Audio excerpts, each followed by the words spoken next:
નમસ્કાર દર્શક મિત્રો, @ગુજરાતમાં આપનું સ્વાગત છે। કોરોના મહામારી દરમિયાન લીલા નાળિયેરની વધેલી માંગને કારણે ગુજરાતના ખેડૂતોને ઘણો ફાયદો થયો છે। 2019 પહેલા ₹10 કે 15માં મળતું એક લીલું નાળિયેર હવે મોટા શહેરોમાં ₹50થી પણ વધુ ભાવે વેચાય છે અને આ ઊંચા ભાવ હજુ પણ જળવાઈ રહ્યા છે। રાજ્ય સરકારના બાગાયત વિભાગના અધિકારીઓના જણાવ્યા અનુસાર આનાથી ખાસ કરીને ગુજરાતના દરિયાકાંઠાના ખેડૂતોને ઘણો લાભ થયો છે। છેલ્લા 4 વર્ષમાં ગુજરાતમાં નાળિયેરીના વાવેતરમાં આશરે 1000 હેક્ટરનો વધારો થયો છે। આ વધારા પાછળ લીલા નાળિયેરના સારા ભાવો, વધતી માંગ, ઓછો ખેતી ખર્ચ અને રાજ્ય સરકારનું પ્રોત્સાહન જેવા પરિબળો જવાબદાર છે। નિષ્ણાંતો માને છે કે આવનારા દિવસોમાં આ વધારો વધુ ઝડપી બનશે।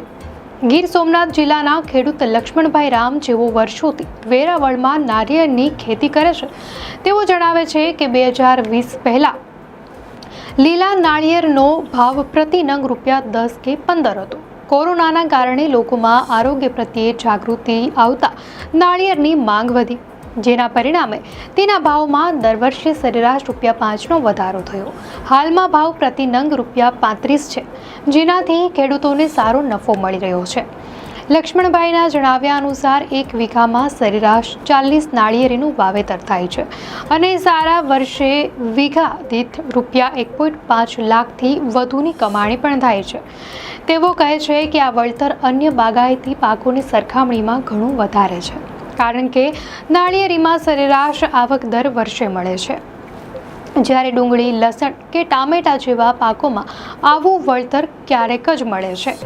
કોરોના મહામારી ઉપરાંત 2021માં તૌકતે વાવાઝોડું પણ લીલા નાળિયેરના ભાવ વધવા પાછળનું એક મોટું કારણ છે। ગીર સોમનાથ, અમરેલી અને ભાવનગર જિલ્લાના દરિયા કિનારે આવેલા નાળિયેરીના બગીચાઓને આ વાવાઝોડાએ ભારે નુકસાન પહોંચાડ્યું હતું। ગીર સોમનાથના નાયબ બાગાયત નિયામકના જણાવ્યા અનુસાર વાવાઝોડાના કારણે નાળિયેરીના ઝાડ પડી ગયા અથવા ત્રાંસા થઈ ગયા હતા, જેના કારણે ઉત્પાદનમાં મોટો ઘટાડો થયો। આ ઘટાડો એવા સમયે થયો જ્યારે માંગ ખૂબ વધી રહી હતી, પરિણામે ભાવમાં મોટો ઉછાળો આવ્યો। ત્યારથી સતત વધતી માંગને કારણે ભાવ ઊંચા જ રહ્યા છે। નાળિયેરી વિકાસ બોર્ડના આંકડા અનુસાર 2023-24માં ભારતમાં કુલ નાળિયેરીના વાવેતર વિસ્તારમાંથી માત્ર 1.23% વિસ્તાર સાથે ગુજરાત 8મા ક્રમે હતું। તેમ છતાં ગુજરાતની ભૌગોલિક વિશિષ્ટતા અને ખેડૂતોની સમજણને કારણે તેણે ઉત્તર અને પશ્ચિમ ભારતના બજારોમાં લીલા નાળિયેરના વેપારમાં એકાધિકાર સ્થાપિત કર્યો છે। અમરેલી જિલ્લાના નાયબ બાગાયત નિયામક અરુણ કરમુર કહે છે કે દક્ષિણ ભારતના રાજ્યોમાં મોટા પાયે નાળિયેરનું ઉત્પાદન થાય છે, પરંતુ ત્યાં સૂકા નાળિયેરનું ચલણ વધારે છે। લીલા નાળિયેરનું વેચાણ ત્યાં સ્થાનિક બજાર પૂરતું સીમિત રહે છે, કારણ કે કેરળ કે કર્ણાટકથી ઉત્તર ભારતમાં મોકલવાનો વાહન વ્યવહાર ખર્ચ ઘણો વધારે થાય છે।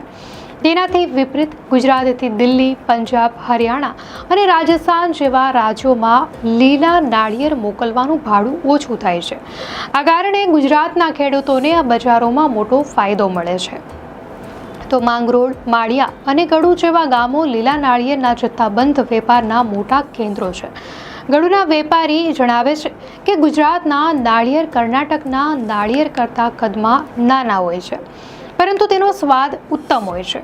ગુજરાતની જમીન અને આબોહવાને કારણે અહીંના નાળિયેરનું પાણી વધારે મીઠું અને સ્વાદિષ્ટ હોય છે। આથી ગ્રાહકોને સારી ગુણવત્તાવાળા અને પ્રમાણમાં સસ્તા નાળિયેર ગુજરાતમાંથી મળે છે, જે વેપારમાં ગુજરાતનો દબદબો જાળવી રાખે છે। ગુજરાત સરકારની એક સત્તાવાર યાદી અનુસાર રાજ્યમાં ઉત્પાદિત થતા કુલ નાળિયેરમાંથી મુખ્યત્વે ત્રોફાનું ઉત્પાદન થાય છે અને તેમાંથી 40% નાળિયેર દિલ્હી, પંજાબ, હરિયાણા, રાજસ્થાન અને મધ્યપ્રદેશ જેવા રાજ્યોમાં નિકાસ કરવામાં આવે છે।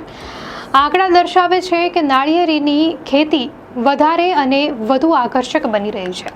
છેલ્લા 30 વર્ષમાં ગુજરાતમાં નાળિયેરીનો વાવેતર વિસ્તાર લગભગ બમણો થઈ ગયો છે, જેમાં મોટાભાગનો વધારો છેલ્લા 1 દાયકામાં થયો છે। હાલ રાજ્યના 17 જિલ્લાઓમાં નાળિયેરીના બગીચા છે, જેમાં ગીર સોમનાથ, જૂનાગઢ અને ભાવનગર મુખ્ય છે।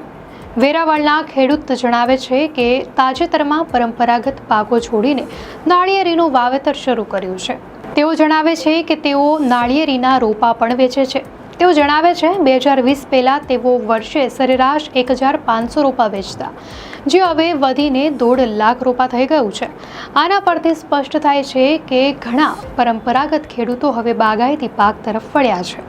અરુણ કરમુર કહે છે કે નાળિયેરીના ઝાડને ભેજવાળું વાતાવરણ અનુકૂળ આવે છે, જે દરિયાકાંઠાથી 15-20 કિલોમીટરના વિસ્તારમાં સરળતાથી મળી રહે છે. હાલમાં ખેડૂતો વેસ્ટ કોસ્ટ ટોલ અને ગ્રીન ડ્વાર્ફના સંકરણથી તૈયાર થયેલી હાઇબ્રિડ જાતનું વાવેતર કરે છે, જેમાં ચોથા કે પાંચમા વર્ષથી ઉત્પાદન મળવાનું શરૂ થઈ જાય છે.